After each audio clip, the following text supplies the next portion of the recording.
파운드리는 대만과 한국이 잡고 있죠. TSMC와 삼성전자를 빼고 논할 수 없는 부문입니다. 1위와 2위 외의 기업들은 대만, 미국, 중국 기업들이 모두 차지하고 있습니다. 특징이 보이시나요? 중국을 제외한 국가 중 파운드리 기업을 둔 곳은 대만, 한국, 미국입니다. 이들은 칩4 동맹으로도 묶여 있고요. 근데 하나의 국가가 더 있죠? 바로 일본입니다. 일본은 파운드리 부분에서 명함도 못 내밉니다. 대표 기업까지는 아니더라도 점유율 1%대의 기업도 없는 형편이니까요. 판을 좀 더 크게 보면요, 반도체 산업은 지리적으로 쪼개지고 있습니다. 팬데믹 기간 반도체 부족 사태를 겪으며 각국 정부는 반도체를 우리 구역 내에서 생산하지 못하면 위기 때 엄청난 타격을 받는구나를 깨닫게 된 겁니다. 또 첨단 무기에 탑재되는 첨단 반도체를 중앙에서 관리해야만 한다는 의식도 강해졌습니다. 러시아 우크라이나 전쟁 때문이죠. 이제 각국 정부는 반도체 밸류체인에서 약한 고리를 강하게 만들려고 합니다. 일본은 어떨까요? 반도체 밸류체인에서 일본이 담당한 구역은 소재와 장비, 그리고 기초과학인데요. 일본 역시 채워야 할 빈 공간이 많습니다. 그리고 그 중에서도 반도체 생산시설은 미국이나 유럽처럼 최우선순위고요. 미국과 유럽은 인센티브, 중국은 자금 쏟아붓기로 가고 있고요. 그리고 일본이 선택한 길은 뭉치기입니다. 사실 좀 무식한 전략인데 이게 먹힐 때가 있습니다. 특히 격차가 너무 벌어진 기술 부분에서 말이죠. 어찌 보면 이런 극단적인 전략이 아니고서야 따라잡기 불가능할지도 모릅니다. TSMC와 삼성전자가 독식한 초미세 회로 반도체 시장 진입을 목표로 일본의 라피더스가 세워졌는데요. 이 회사를 만들기 위해 무려 8개 일본 회사가 모였습니다. 그리고 이들은 모두 일본 대표 기업들이고 동시에 반도체와 직접적으로 연결되어 있습니다. 이들은 각각 약 10억엔을 출자합니다. 우리 돈으로 약 95억 원인데요. 물론 이는 초기 출자액이고 앞으로도 상당한 돈을 라피더스에 넣게 될 겁니다. 일본 정부도 지원 사격에 나섰고요. 일본 산업상은 라피더스의 700억엔에 달하는 꽤 많은 자금을 지원하게 됩니다. 명분은 경제 안보입니다. 니시무라 야스토시 경제산업상은 반도체는 인공지능, 디지털 산업, 의료기술 등 첨단 기술을 개발하는 데 매우 중요한 요소라고 전했습니다.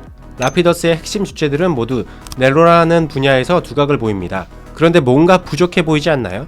파운드리는 시스템 반도체를 만드는데요. 바로 이 시스템 반도체에서의 막강한 기술을 보유한 기업이 없다는 겁니다. 축구팀은 어찌어찌 만들었는데 감독이 없는 셈이죠. 하지만 그럴 리는 없습니다. 이 부분을 채우는 곳은 LSTC입니다. LSTC는 리딩 엣지 세미컨덕터 테크놀로지 센터의 약자인데요. 우리말로 풀면 기술연구조합, 최첨단 반도체 기술센터 정도가 됩니다. 지난 7월 일본 산업성은 차세대 반도체 관련해 일본과 미국의 공동 연구를 담당할 새로운 기구를 발표했습니다. 이 연구 조직은 일본의 네노라는 연구기관과 대학들이 참여하고 있고요. IBM과도 협업합니다. LSTC와 IBM이 협력해 2나노 칩 제조 기술을 개발하고 올해 EUV를 수입한다는 내용이 산업성이 발표한 내용에 포함되어 있습니다.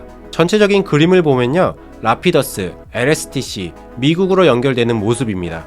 TSMC와 삼성전자의 선단 공정에 대한 기술력을 빨리 따라잡아야 하는 미국과 일본의 이해관계가 일치한 것으로 해석할 수 있겠습니다. 지금 보는 도표는 일본 정부의 발표 자료에 포함된 건데요. 이는 라피더스와 LSTC의 역할을 나타내는 겁니다. LSTC는 선단 공정 기술을 개발합니다. 라피더스의 파일럿 라인을 LSTC가 돌리는 거죠. 그리고 라피더스는 대량 생산 시스템을 구축합니다. LSTC에서 완성된 칩의 설계를 전달받아 라피더스가 상업 생산을 하게 되는 구조인 겁니다. 한 축은 R&D를, 다른 한 축은 대량 생산을 각각 전담하고 있다고 보면 됩니다. 라피더스의 목표를 보면요, 이 일본의 파운드리는 2027년부터 2나노 반도체 양산을 목표로 잡았습니다. 10나노, 7나노, 5나노, 3나노 등을 건너뛰고 바로 2나노 공정으로 진입하려는 건데요. 합리적인 선택입니다.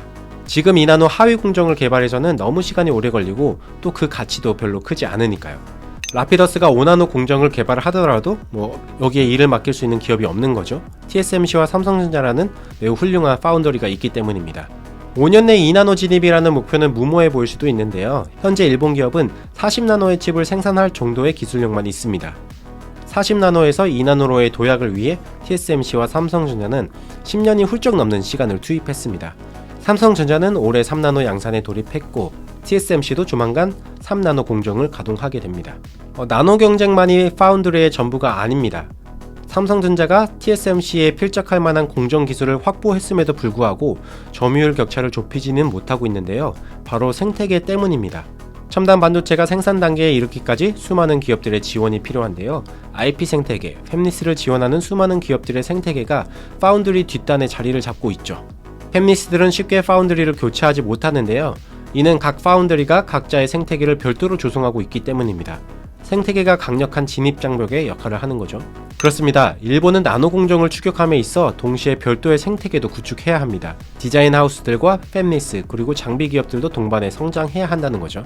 그럼에도 일본과 미국의 정부의 지원을 받고 동시에 일본 간판 기업들이 주주로 참여한 라피더스의 잠재력을 절대 과소평가해서는 안 되는데요.